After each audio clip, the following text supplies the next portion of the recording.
Bismillahirrahmanirrahim. Assalamualaikum warahmatullahi wabarakatuh.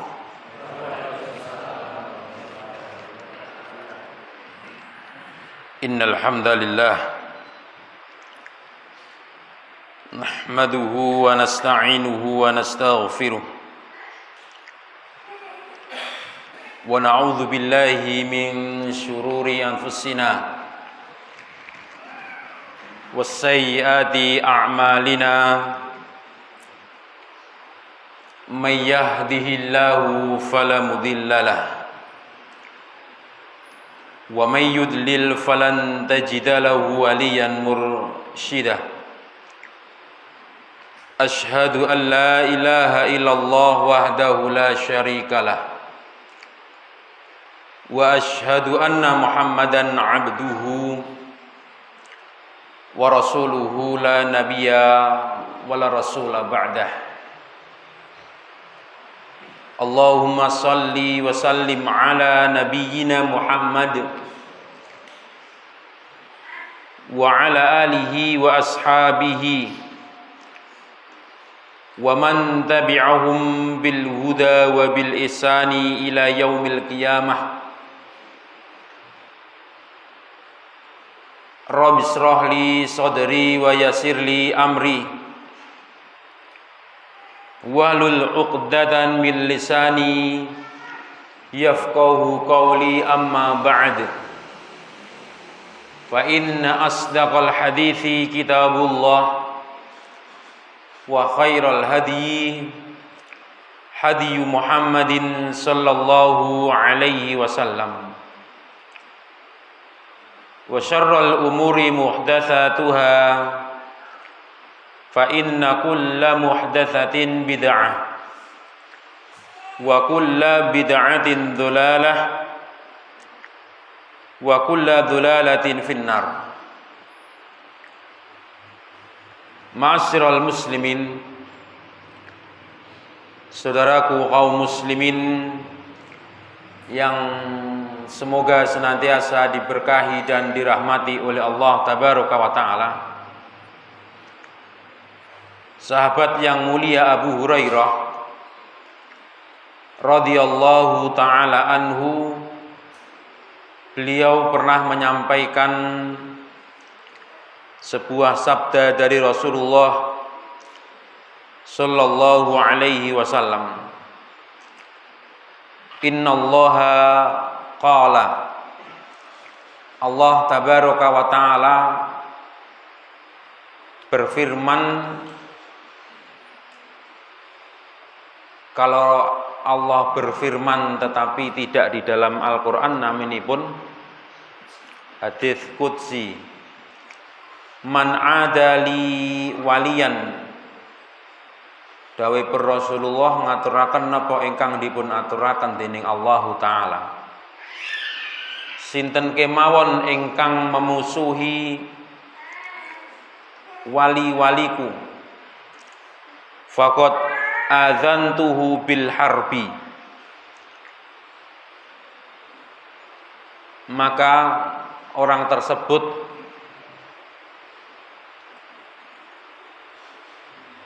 aku umumkan perang dengannya. Artinya Allah tidak senang dengan orang-orang yang membenci, memusuhi orang-orang yang dicintai oleh Allah tabaraka wa ta'ala, orang-orang yang senantiasa menjalankan perintah Allah tabaraka wa ta'ala.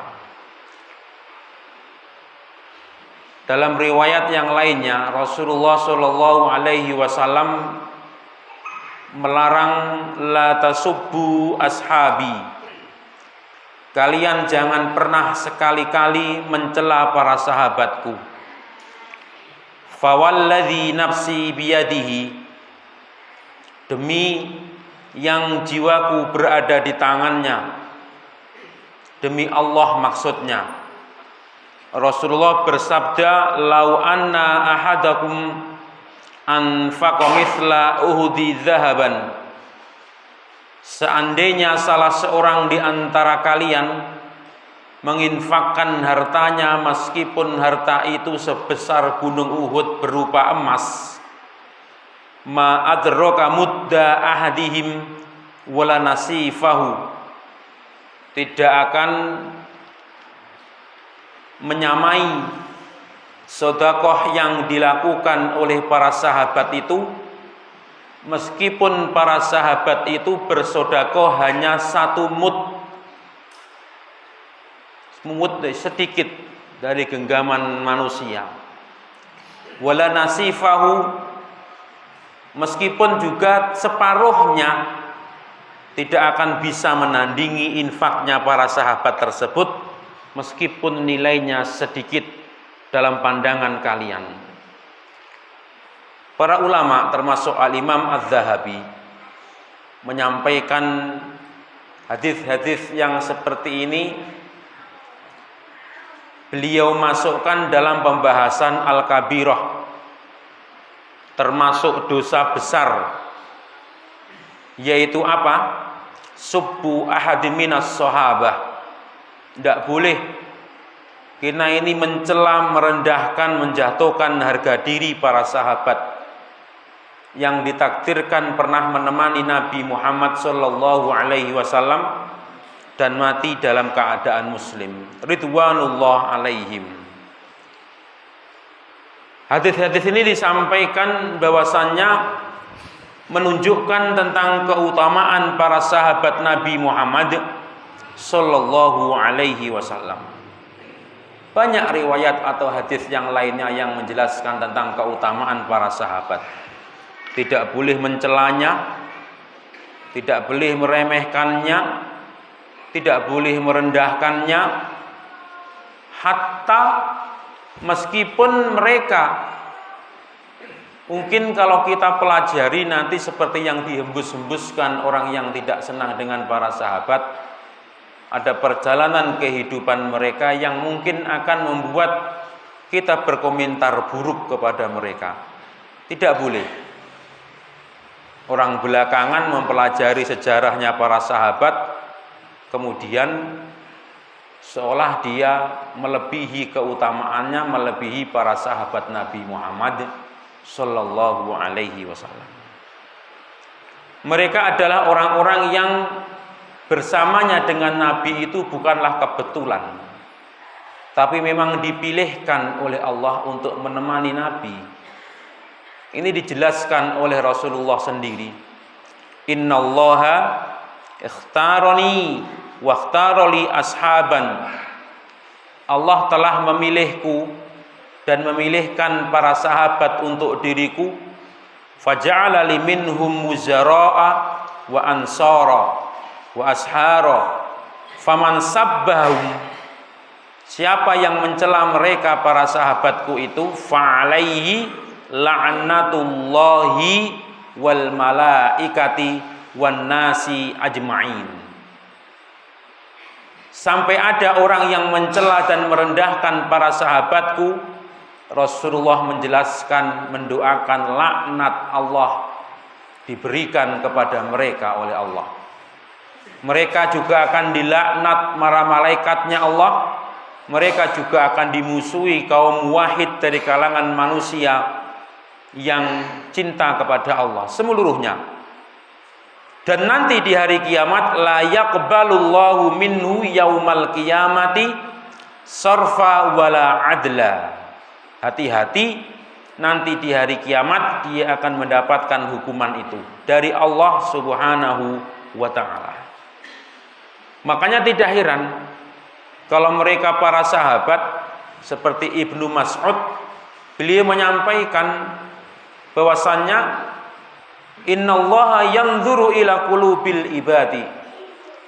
Dipilihnya Nabi itu enggak kebetulan. Allah tahu siapa makhluk yang terbaik. Fawajada qalba Muhammadin khaira qulubil ibad. Didapati Nabi Muhammad sallallahu alaihi wasallam itu di antara manusia adalah hatinya yang paling baik. Fastafahu, maka dipilihlah Nabi birisalatihi untuk menyampaikan, mengemban risalah kenabian, kerasulan penutup para nabi dan rasul. Selanjutnya keberadaan para sahabat itu sebagaimana yang disabdakan Nabi tadi. Beliau sahabat yang mulia Ibnu Mas'ud menyampaikan, "Fayanzurullahu ila qulubil ibadi ba'da qalbi Muhammadin sallallahu alaihi wasallam." Dilihatlah hati-hati manusia itu setelah Nabi Muhammad dan didapati hatinya para sahabat itu. Jadi mereka ini adalah manusia-manusia pilihan yang dipilih oleh Allah Tabaraka wa Ta'ala untuk menemani Nabi kita Muhammad sallallahu alaihi wasallam. Pembahasan ini yang akan kita sampaikan dalam kesempatan yang berbahagia ini. Maka tidak boleh salah kita sebagai orang yang mengaku sebagai ahlus sunnati wal jamaah. Demikianlah nas syariat dalam syariat Islam ini dari baik itu firman Allah dan sabda Rasulullah menjelaskan tentang keutamaan sahabat Nabi Muhammad sallallahu alaihi wasallam. Dan mereka dalam keutamaannya itu berurutan. Ada yang memiliki keutamaan yang pertama, yang kedua, dan yang berikutnya sesuai dengan keutamaan masing-masing. Ini dijelaskan oleh mereka para ulama. Termasuk diantaranya Al-Imam Al-Barbahari. Sinten Al-Imam Al-Barbahari, seorang ulama Ahlussunnah wal Jamaah yang pernah dikejar-kejar karena pemahaman yang berpegang kepada Ahlussunnah. Di antaranya beliau menyampaikan dalam kitabnya Syarhus Sunnah, beliau menyampaikan di dalam prinsip-prinsip Ahlussunnah yang beliau sampaikan. Wa afdalu hadhil ummah, manusia yang memiliki keutamaan dari umat ini wal umami kulliha ba'dal anbiya, setelah para nabi, orang yang memiliki keutamaan dari umat ini siapa? Setelah para nabi sholawatullah alaihim ajmain adalah para sahabat ini. Di antaranya yang pertama nanti ada urutan-urutannya. Yang paling mulia nanti disepakati adalah kata beliau Abu Bakrin. Yang kedua summa Umar. Kemudian Umar ibnu Al-Khattab summa Utsmana. Hakadha ruwiya lana an ibni Umar. Demikianlah yang disepakati oleh mereka para sahabat, termasuk riwayat dari Ibnu Umar. Ibnu Umar itu pernah bercerita, kami pernah ngobrol-ngobrol di samping Rasulullah, kami pernah ngobrol-ngobrol di samping Rasulullah tentang baina adhurina. Tentang apa? Inna khairon nasi ba'da Rasulillahi Abu Bakrin. Kita ngobrol-ngobrol dan itu disaksikan oleh Rasulullah. Kita ngomong bahwasannya manusia mulia setelah Rasulullah itu adalah Abu Bakar, wa Umar wa Utsman, wa yasma'u bidzalikan nabiyyu sallallahu alaihi wasallam. Ketika kita ngobrol-ngobrol itu Nabi dengar, Nabi mendengarkan obrolan kami. Biasanya kalau Nabi tidak senang dengan satu obrolan akan dibantah sama Nabi, akan diluruskan oleh Nabi. Tetapi kata Ibnu Umar, fala yunkiruhu, beliau tidak mengingkarinya. Jadi para sahabat itu seluruhnya adalah mulia. Tetapi ada yang paling mulia ditetapkan dalam prinsip akidah Ahlussunnah wal Jamaah sebagai kesepakatan para sahabat. Ada yang paling mulia diantaranya adalah Abu Bakar, Umar dan Utsman ibnu Affan. Kemudian diantaranya nanti ada Ali dan seterusnya, termasuk orang yang dijamin masuk surga oleh Allah Tabaraka wa Ta'ala. Apa pentingnya pembahasan ini disampaikan? Sangat penting. Dulu prinsip-prinsip yang seperti ini dibahas oleh mereka para ulama Ahlussunnah wal Jamaah karena munculnya orang-orang yang mereka sengaja memunculkan dan merendahkan para sahabat Nabi, apalagi termasuk yang mereka rendahkan itu adalah sahabat-sahabat kibar yang menjadi ikon baiknya para sahabat Nabi yang disepakati oleh mereka para ulama Ahlussunnah wal Jamaah. Jadi mengagungkan Abu Bakar dalam kemuliaannya, itu kita beritibak kepada mereka para salafus soleh, karena mereka juga memuliakan Abu Bakar. Memuliakan Umar ibnu Al-Khattab lebih dengan prioritas itu karena begitulah mereka para salafus soleh dahulu, mereka memprioritaskan. Semua banyak dalil yang menyebutkan tentang hal tersebut. Kenapa? Setelah munculnya yaitu gempuran orang-orang yang berusaha merendahkan para sahabat, dari orang-orang yang mereka sengaja merendahkan para sahabat yang mulia ini. Sekarang ini apakah sudah berhenti dalam perendahan para sahabat itu? Tidak, bahkan mereka semakin menjadi-jadi, bahkan semakin merendahkan. Pembahasan yang seperti ini kalau dianggap penting, ya sangat penting.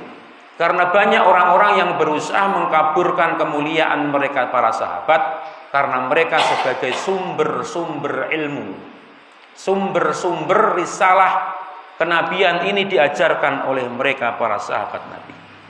Jadi intinya, afdalul qurun, kita sebagai orang yang mengaku berpegang prinsip kepada prinsip akidah Ahlussunnah wal Jamaah itu meyakini bahwasanya ada generasi yang mulia. Apakah itu? Al-qarnul ladzi bu'itsa fihi Rasulullah sallallahu alaihi wasallam. Generasi yang dengannya Rasulullah diutus dan mereka hidup bersamaan dengan waktu diutusnya Nabi itu. Para sahabatnya. Kemudian siapa generasi itu? Tsummal ladzina yalunahum, tsummal ladzina yalunahum. Kemudian yang berikutnya dan yang berikutnya dan yang berikutnya. Siapakah mereka? Wahiyal qurun al-mufaddalah. Mereka adalah generasi yang mulia. Wa afdalul qurunil mufaddalah hum as-sahabatu radhiyallahu taala anhum. Kita harus menghormati mereka. Inilah generasi yang dipuji oleh Rasulullah. Tsumma as-sahabatu yatafadhaluna fa afdaluhum. Dari semua para sahabat itu ada yang paling mulia. Siapa tadi itu? Di antaranya ada Abu Bakar, Umar, dan Utsman, dan berikutnya, tsumma berikutnya. Jadi ada urut-urutannya bapak-bapak, ibu-ibu sekalian. Nah, ini menjadi prinsip penting sebagai bentuk pengagungan dalam konsep manhaj nanti. Manhaj Ahlussunnah wal Jamaah itu akan kokoh, akan kuat. Termasuk diantaranya dasar kokohnya adalah hal-hal yang seperti ini. Mereka memang manusia biasa seperti kita, tidak maksum betul, tetapi mereka dipuji langsung oleh Allah, dipuji langsung oleh Rasulullah. Bahkan ada yang nama-nama mereka dikabarkan akan masuk surga oleh Rasulullah Shallallahu Alaihi Wasallam. Jadi kalangan para sahabat itu ada yang mereka dimuliakan. Yang paling mulia siapa? Khulafaur Rasyidin. Makanya Rasulullah pernah menasihatkan di antara sunnah yang harus diikuti dan dipegang kuat itu selain sunnahnya Nabi adalah sunnahnya para sahabat. Jelas melalui lisannya beliau menyampaikan, alaikum bisunnati wa sunnatil khulafair rasyidin al-mahdiyyin addu 'alaiha bin nawajid. Kemudian siapa? Tsumma baqiyatul asyratil mufaddalina al-masyhud lahum bil jannah. Ini urut-urutannya bapak-bapak, ibu-ibu sekalian. Kemuliaan para sahabat itu semua mulia. Selain khulafaur rasyidin, yaitu siapa selanjutnya? Mereka orang-orang yang pernah Rasulullah bersaksi beliau meninggal dalam keadaan meridhoi mereka. Dengan ucapannya, kenapa? Ini termasuk 10 orang yang dijamin masuk surga. Jelas, ini diucapkan oleh Rasulullah Shallallahu Alaihi Wasallam. Siapa saja, Pak? Kenal mboten?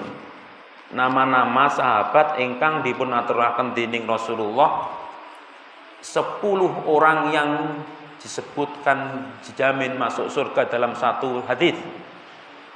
Nabi pernah bersabda, qalan nabiyyu, Nabi pernah bersabda, Abu Bakrin fil jannah.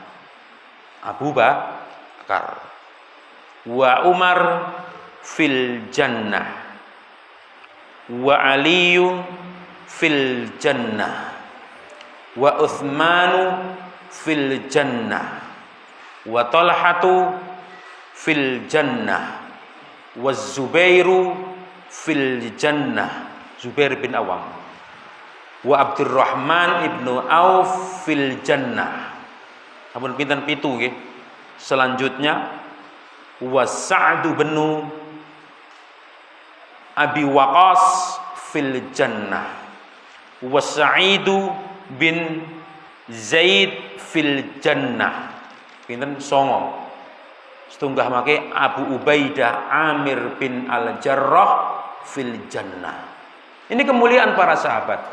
Ada nama kita yang disebut seperti itu? Tidak ada. Maka dari situ mereka para ulama Ahlussunnah wal Jamaah menyebutkan ada urutan-urutan orang yang memang dimuliakan oleh Allah melalui nabinya tadi, itu termasuk para sahabat Nabi yang mulia sallallahu alaihi wasallam. Sinten malih Pak urutanipun? Tiang-tiang ingkang nggadahi kemuliaan dari kalangan para sahabat. Khulafaur Rasyidin 4 termasuk di dalamnya 10 orang yang dijamin masuk surga. Kita harus mempelajari yang seperti ini, diantaranya apa di balik itu mereka mengapa dikabarkan surga oleh Rasulullah Shallallahu Alaihi Wasallam. Ternyata nanti dalam bahwasanya biografinya memang mereka adalah orang-orang yang senantiasa yaitu memprioritaskan untuk di dalam mentauhidkan Allah dan menolong agama Allah Subhanahu wa taala ini. Kemudian siapa kata beliaunya Syekh Shalih Fauzan bin Abdullah Al-Fauzan ketika menjelaskan tentang hal ini, tsumma mim ba'dihim, setelah mereka adalah siapa? Ashabu ghazwati Badrin.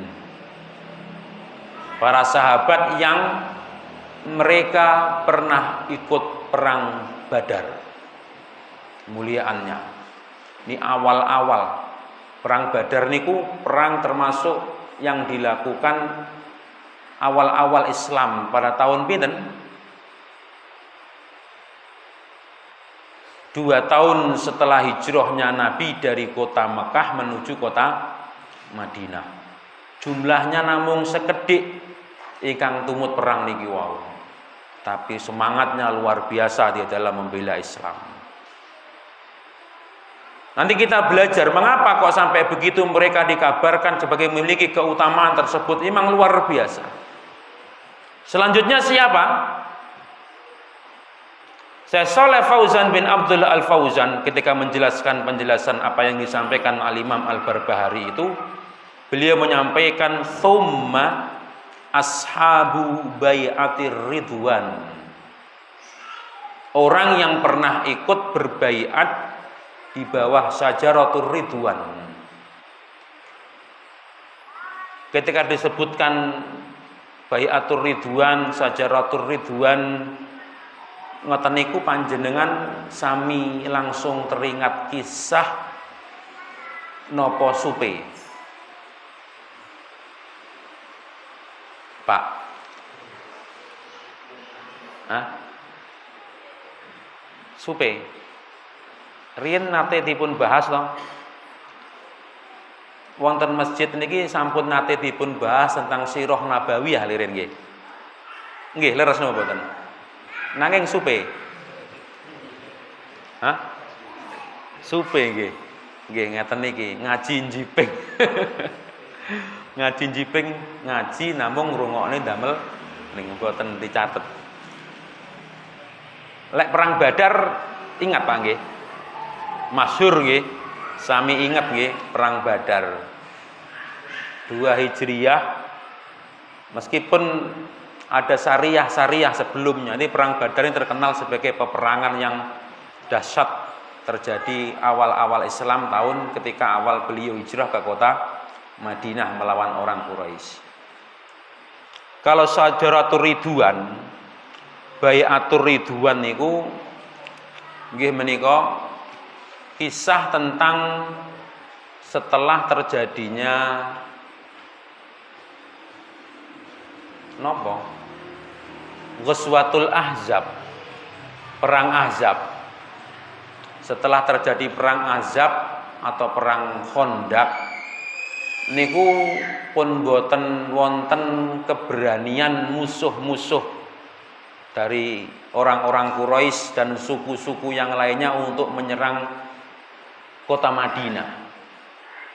Dinilai pada waktu itu Allah telah memberikan kemenangan kepada kaum muslimin, maka Rasulullah berkeinginan dengan para sahabatnya untuk menunaikan ibadah umroh sambil menjenguk keluarganya yang ada di kota Mekah. Maka berangkatlah beliau dengan sekitar 1.400 orang untuk menunaikan umroh. Tapi ternyata ketika mau menunaikan umroh itu dihadang sama Khalid bin Walid yang waktu itu belum masuk Islam. Atas perintahnya Abu Sufyan, Rasulullah belum sampai masuk kota Mekah niku namung sampai daerah naminipun Hudaybiyah. Maka berhenti disitulah untanya Rasulullah, boten dipun bagai toyo. Biasanya niku wonten padang pasir niku tempat-tempat istirahat niku sumur-sumur yang ada bisa mengambil air. Lha niku mboten wonten. Berhentilah di situ. Karena diblok sama Khalid bin Walid semua tempat persinggahan. Makanya niatnya tadi itu naminipun Umratul Hudaybiyah, karena nanti tidak jadi umroh, dihadang kalih sinten orang-orang Quraisy. Para ulama menyebutkan namanya itu macam-macam. Dari niat umrohnya niku wau dipun sering disebut dengan Umratul Hudaybiyah karena berhenti di Hudaybiyah. Nah, pada waktu di Hudaybiyah niku Rasulullah badhe nyuwun izin datang tiyang Quraisy. Kami membawa pasukan bukan untuk berperang, tetapi untuk umroh. Dan diutuslah di antara utusan niki wau Utsman bin Affan. Utsman bin Affan ternyata ketika masuk kota Mekah niku radi dangu anggenipun wonten Mekah.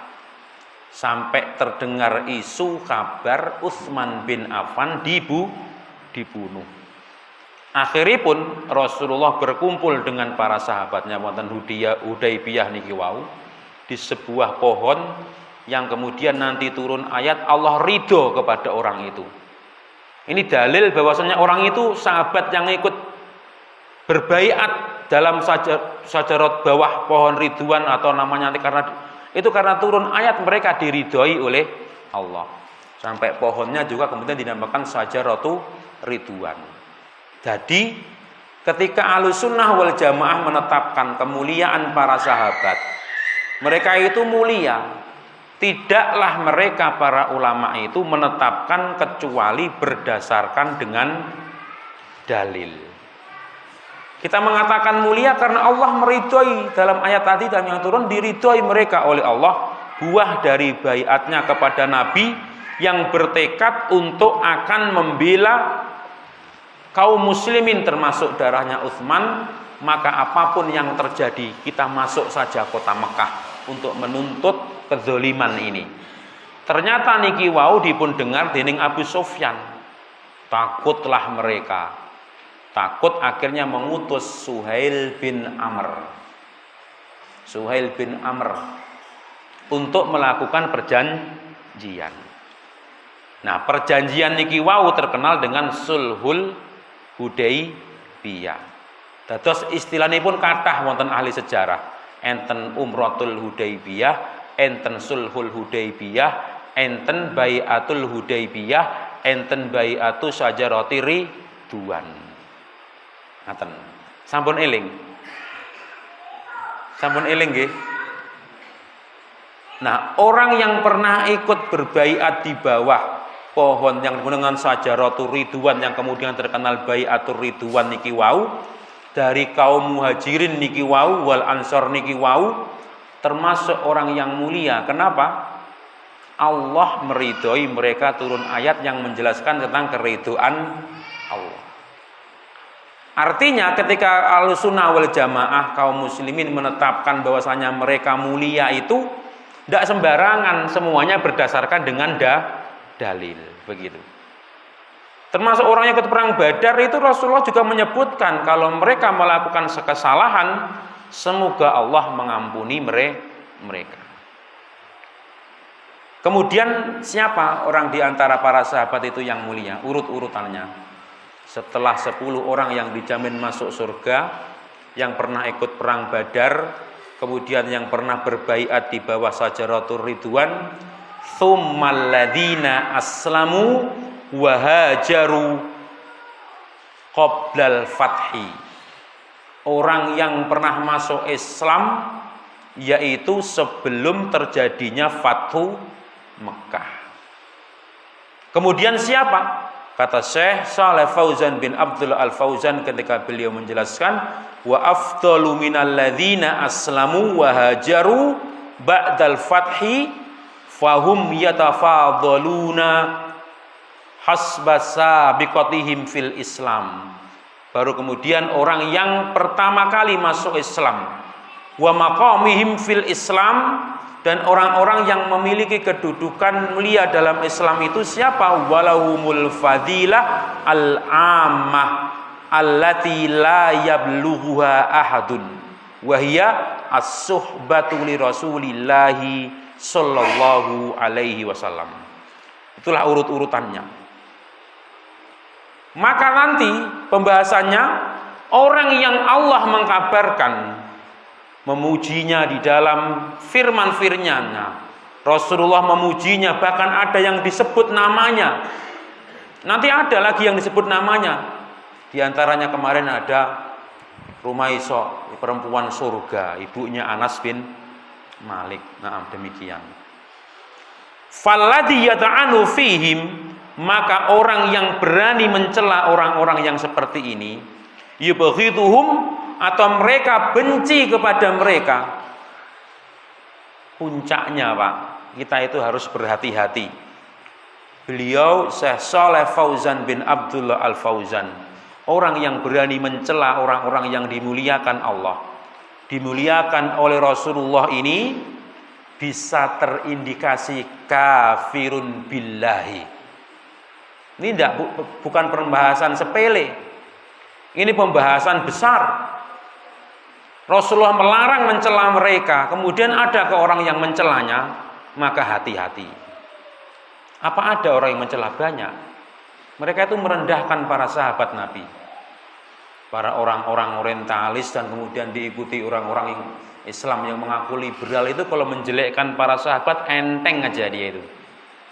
Maka kita jangan sampai yang seperti itu. Kenapa? Li'annallaha athna alaihim.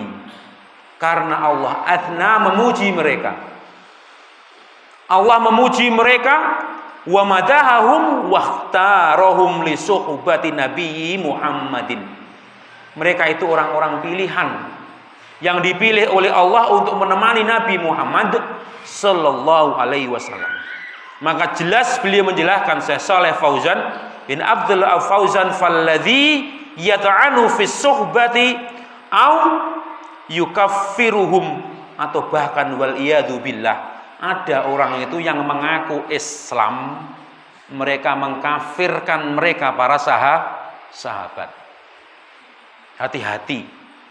Maka orang-orang yang seperti ini sampai mengkafirkan, au yatanaqqasuhum kafirun billahi, kata beliaunya Syekh Shalih Fauzan bin Abdullah Al-Fauzan, mukadzibun lillahi wa li rasulihi sallallahu alaihi wasallam.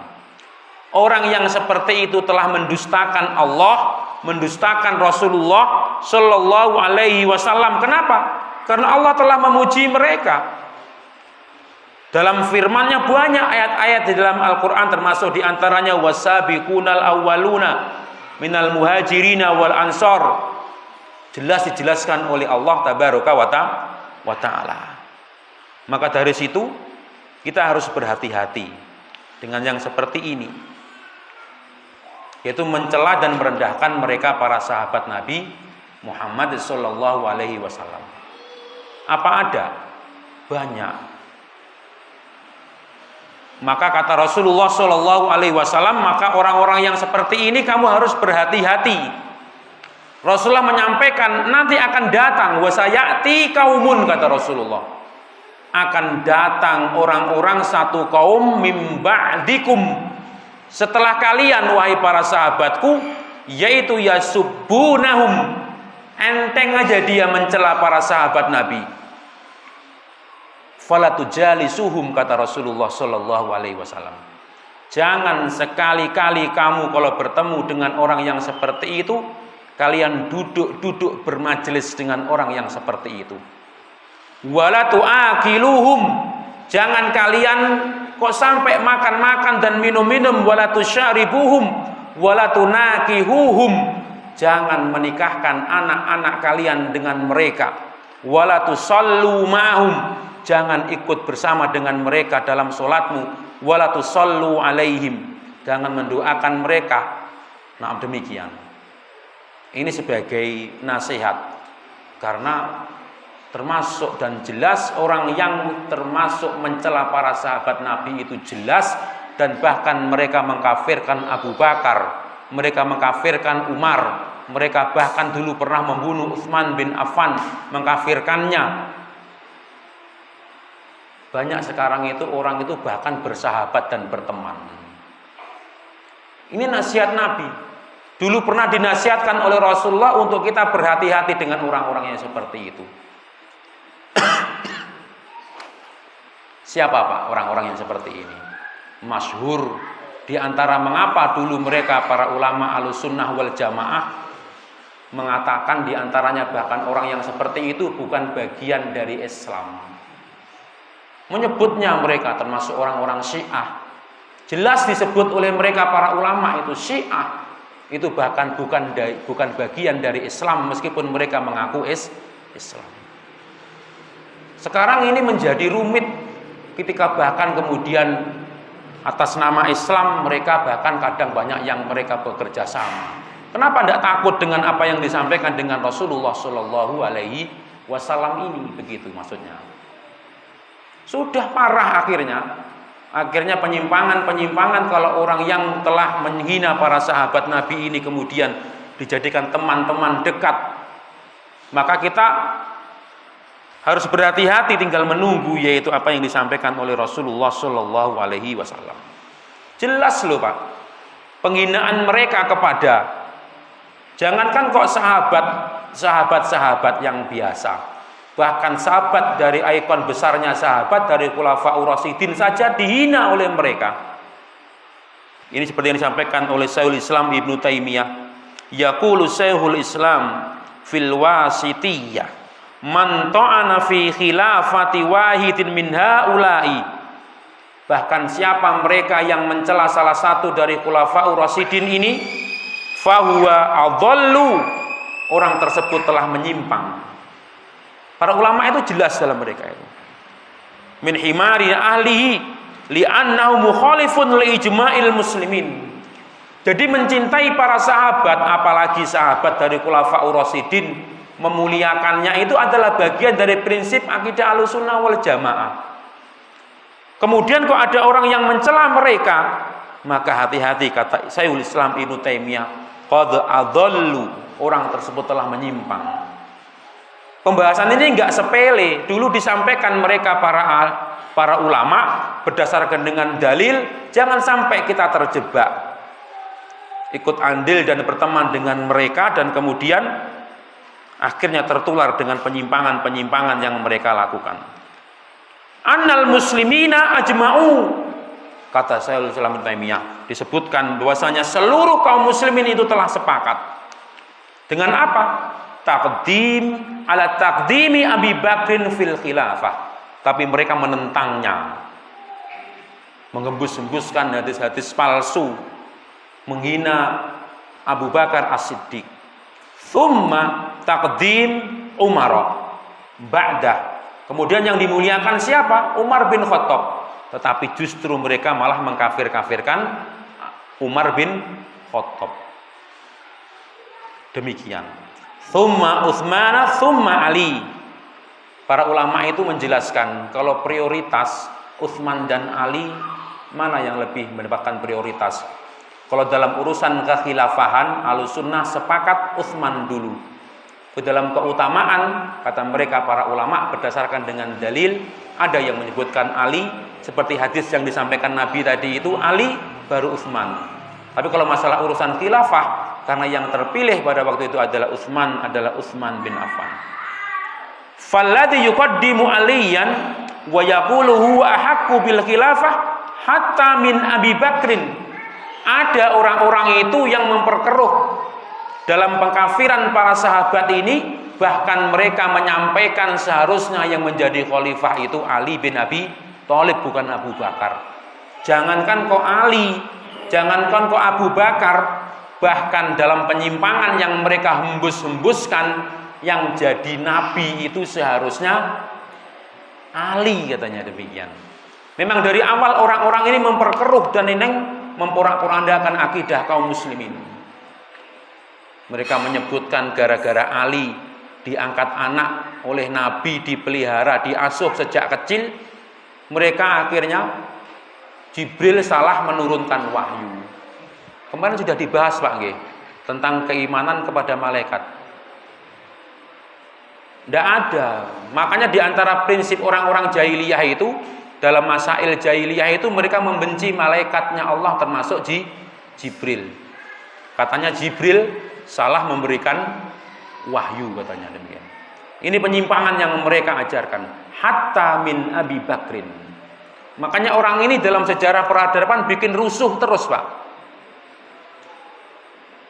Dalam sejarah peradaban, orang yang katanya kedoknya atas nama cinta kepada Ali, kedoknya itu cintanya kepada Ali. Mereka mengaku orang yang paling cinta Ahlul Bait.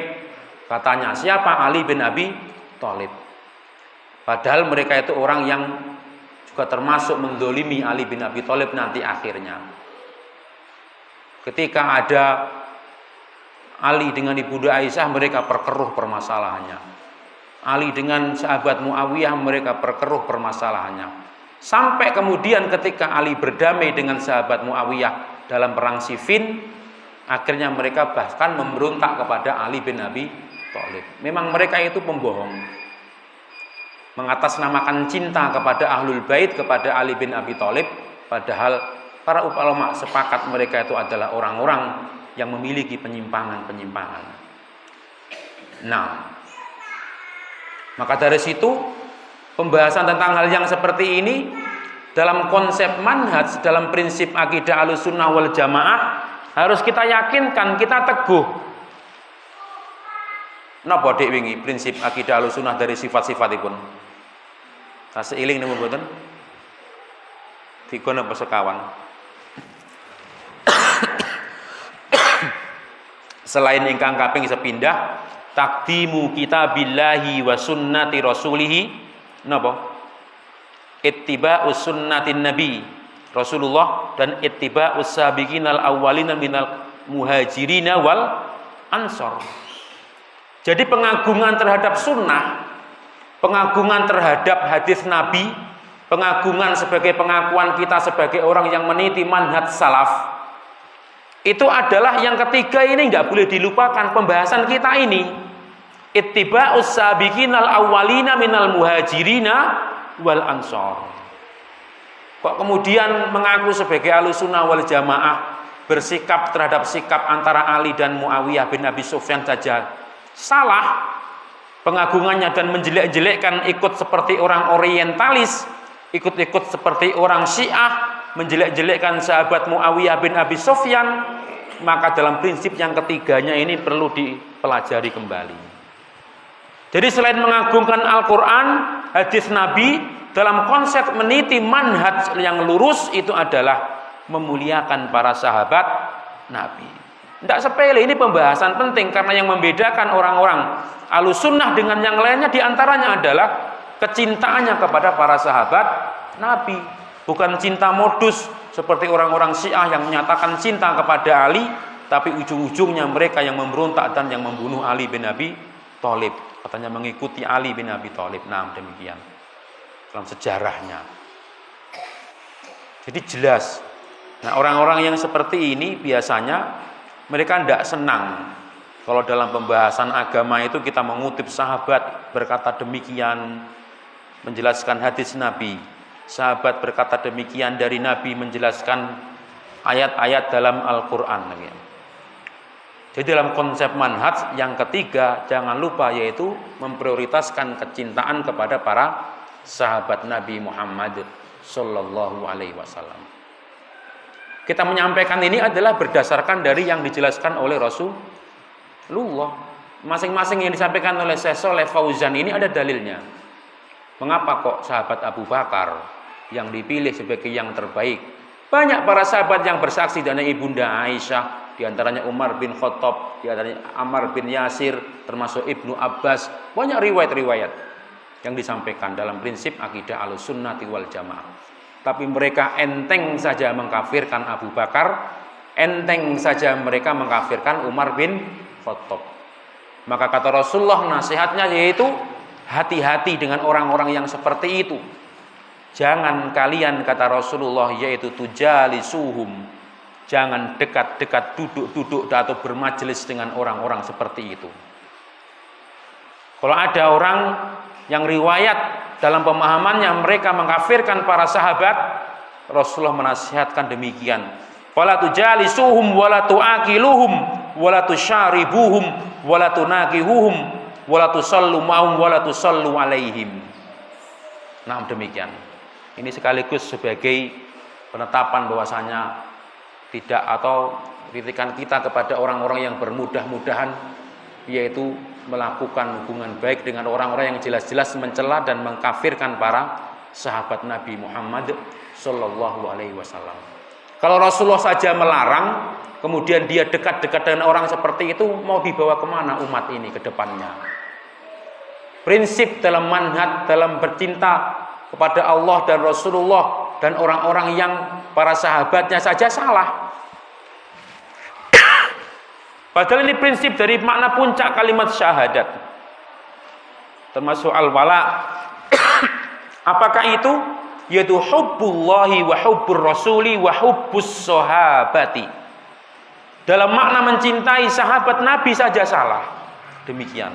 Kemudian kita berdekat-dekat dengan mereka dalam urusan pendidikan misalnya, atau dalam mempelajari agama Islam ini. Bagaimana dan apa yang akan diajarkan kepada anak-anak kita nanti? Mereka adalah orang-orang yang sering mengkafirkan para sahabat Nabi Muhammad, dan bahkan celaan dan sejarah, coretan sejarah itu telah ditorehkan oleh mereka dalam sejarah peradaban mereka adalah biang kerok, huru-hara yang terjadi di tengah tubuh kaum muslimin. Nah, demikian. Mudah-mudahan kita dijauhkan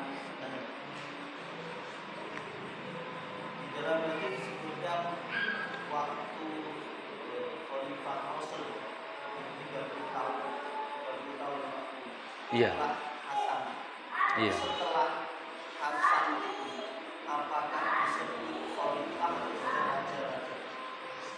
Ada yang disebutkan oleh mereka para ulama. Ini berkaitan tentang masalah pemimpin, ya. Ulil amri. Disebutkan Rasulullah bersabda khulafaur rasyidin, itu disebutkan 30 tahun masanya. Dan itu ternyata kalau kita hitung, ya, khulafaur rasyidin itu dari masanya Abu Bakar As-Siddiq sekitar 2,5 tahun itu, kemudian Umar bin Khattab, kemudian Utsman bin Affan yang paling lama, dan Ali bin Abi Thalib itu dengan sisanya itu 6 bulan, pas seperti Hasan itu 6 bulan memimpin. Setelah itu kemudian ya terjadi khalifah-khalifah yang masih kita harus taat kepada orang-orang itu. Dan selanjutnya ada kekhilafan Islam yang disebut dengan setelah Khulafaur Rasyidin ada siapa Pak Khotib? Muawiyah bin Abi Sufyan. Muawiyah bin Abi Sufyan itu menjadi khalifah setelah terbaginya 2 kepemimpinan kaum muslimin, yaitu yang ada di Kufah dan ada di Syam yang dipimpin oleh Muawiyah bin Abi Sufyan. Ketika Hasan Ali bin Abi Thalib meninggal dunia pada tahun 40 beliau meninggal. Pada waktu itu kemudian tahun 41 itu terkenal dengan Amul Jamaah. Amul Jamaah itu disebut dengan Syamlu Jam'il Muslimin. Bersatunya kembali kaum muslimin di bawah satu kepemimpinan. Ketika pada masanya Ali, fitnah itu terjadi yaitu di Kufah dan di Syam antara Ali dan Muawiyah bin Abi Sufyan. Pada waktu itu menjadi dua solusi yang pada waktu itu itulah yang untuk menghindari fitnah dan tertumpahnya darah. Buah fitnah yang disebarkan oleh mereka itu. Ketika Hasan dibaiat di Kufah menggantikan ayahandanya Ali bin Abi Thalib, 6 bulan kemudian beliau menyerahkan kepemimpinan itu yaitu kepada Muawiyah bin Abi Sufyan, sahabat yang mulia. Maka itulah terkenal 41 Hijriah dengan Jam'u Syamlil Muslimin, bersatunya kembali kepemimpinan Islam. Dengan di bawah kepemimpinan sahabat Muawiyah bin Abi Sufyan dengan daulah Umayyahnya. Yang ditanyakan setelah itu. Nah, demikianlah yang disebutkan oleh Khulafaur Rasyidin di masa waktu itu. Berikutnya adalah kekhilafan Islam meskipun huru-hara dan fitnah sering terjadi.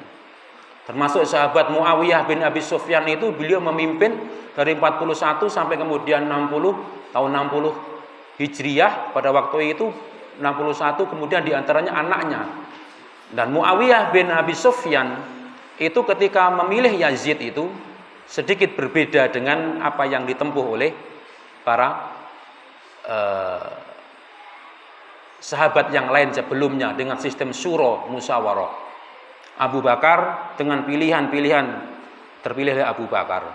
Abu Bakar muncul yaitu waliul ahdi dalam wasiat beliau untuk memilih Umar. Tapi disepakati masih musyawarah juga. Sampai kemudian Umar bin Khattab beliau mewasiatkan kepada 10 orang yang dijamin masuk surga yang tersisa untuk bermusyawarah untuk dipilih menjadi khalifah. Maka terpilihlah Utsman bin Affan. Pada masanya Ali juga demikian. Musyawarah akhirnya dalam tekanan orang-orang pemberontak pembunuhnya Utsman terpilihlah Ali. Itu juga masih sampai kemudian pada masanya Khalifah Muawiyah bin Abi Sufyan agak beda. Beliau waliul ahdi mewasiatkan kepada Yazid bin Muawiyah bin Abi Sufyan. Yazid memerintah sekitar 4 tahun saja, maka diwasiatkan kepada Muawiyah bin Yazid bin Muawiyah bin Abi Sufyan. Namun rupanya Muawiyah bin Yazid bin Muawiyah itu tidak senang jadi khalifah. Beliau memilih menyerahkan kekhalifahan kepada siapa? Abdullah bin Zubair yang ada di Hijaz pada waktu itu. Maka beliau menjadi khalifah pada waktu itu. Tidak lama beliau meninggal. Yang disampaikan oleh Syekh Shalih Fauzan apa? Nanti dalam ketaatan kepada pemimpin dan Amirul Mukminin, meskipun nanti di antara tata caranya itu adalah berbeda-beda tadi, tetap ketika memiliki kekuasaan dan kepemimpinan siapapun sampai hari ini, kalau dia memiliki sampai pada masanya Imam Ahmad bin Hambal, pada masa Daulah Bani Al-Abbasiyah itu, di antara ciri Daulah Bani Al-Abbasiyah itu besar, tapi banyak khalifah-khalifah kecil atau kerajaan-kerajaan kecil. Tetapi pada waktu itu disebutkan sebagai bentuk penjelasan yang terakhir, meskipun sudah banyak kepemimpinan kaum muslimin, kalau dia memiliki yaitu amir-amir yang di situ nanti dia harus wilayah ditaati, itulah ditaati. Sampai sekarang ini, kalau dulu kan satu ya dunia Islam ini. Sekarang banyak, ada Indonesia, ada Malaysia, ada Saudi, ada macam-macam. Tapi tetaplah itulah yang harus ditaati, meskipun namanya bukan lagi kekhilafahan. Apa kata Syekhul Islam Ibnu Taimiyah? Annan Nabiyya sallallahu alaihi wasallam. Ini disebutkan oleh beliau Syekhul Islam Ibnu Taimiyah di dalam kitab Minhajus Sunnah An-Nabawiyah. Beliau menyampaikan, siapapun itu yang memimpin kalian amara bi ta'atil a'immati al-mawjudin al-ma'lumin. Tanda orang yang harus ditaati setelah berubahnya kekhilafan dengan banyak kepemimpinan tadi itu, kata Syekhul Islam Ibnu Taimiyah, cirinya adalah kalau orang tersebut al-mawjudin al-ma'lumin. Pemimpin tadi itu mawujud, ada orangnya jelas, al-ma'lumin dikenal oleh semua orang. Misalkan kita pergi ke Malaysia, siapa pemimpinnya Indonesia, orang Malaysia pun tahu. Kita pergi ke Saudi, orang Saudi pun tahu. Kita pergi ke Sulawesi, orang Sulawesi tahu kalau pemimpinnya itu si fulan. Kita pergi ke Kalimantan, semua tahu. Itu namanya al-mawjudin al-ma'lumin. Alladzina lahum bisultan, yang mereka itu memiliki atau menguasai kekuasaan yang keduru Nabi ala siyasatin nas, yang dia punya power, punya wilayah kekuasaan dan punya power punya wilayah, punya power, punya tentara.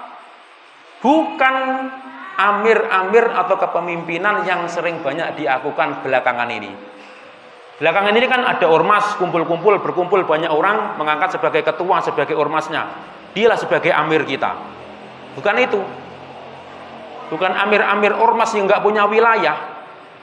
Ada atau bahkan ada kelompok yang menyatakan kalau tidak berbaiat kepada dia kafir. Bukan amir yang itu. Jadi berkembang fatwanya para ulama setelah kekhilafahan itu, nanti setelah dengan munculnya fitnah-fitnah itu, dengan kemudian banyaknya wilayah, maka jika memenuhi kriteria yang seperti itu, itulah pemerintah atau pemimpin yang wajib taati. Meskipun tidak lagi dalam satu kekhilafahan. Setelah munculnya fitnah. Dan ini kesepakatan para ulama. Jadi meskipun sekarang ini Indonesia beda, Malaysia, Saudi beda, maka yang ditaati adalah pemimpin-pemimpin yang di situ memiliki wilayah, kalian tinggal di situ. Itulah orang-orang dari pemimpin Amirul Mukminin yang mengurusi urusan kaum mukminin setelahnya. Ini muncul setelah Imam Ahmad bin Hambal. Setelah pada masa Daulah Bani Al-Abbasiyah, banyak fitnah yang muncul, terpecah-pecah dan tidak bisa dipungkiri lagi. Nah, begitu.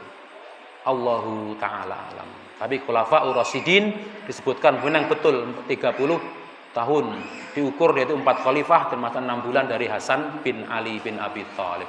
Allahu ta'ala alam. Baik, mengatakan nggih. Tadi pembahasannya tentang sahabat Nabi dan keutamaannya. Dan terakhir tadi itu menjawab pertanyaan. Mudah-mudahan ingkang sekedhik punika bermanfaat. Jazakumullah khairan. Tutup cukup Pak nggih?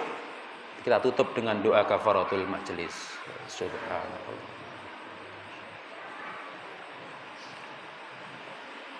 Assalamualaikum warahmatullahi wabarakatuh.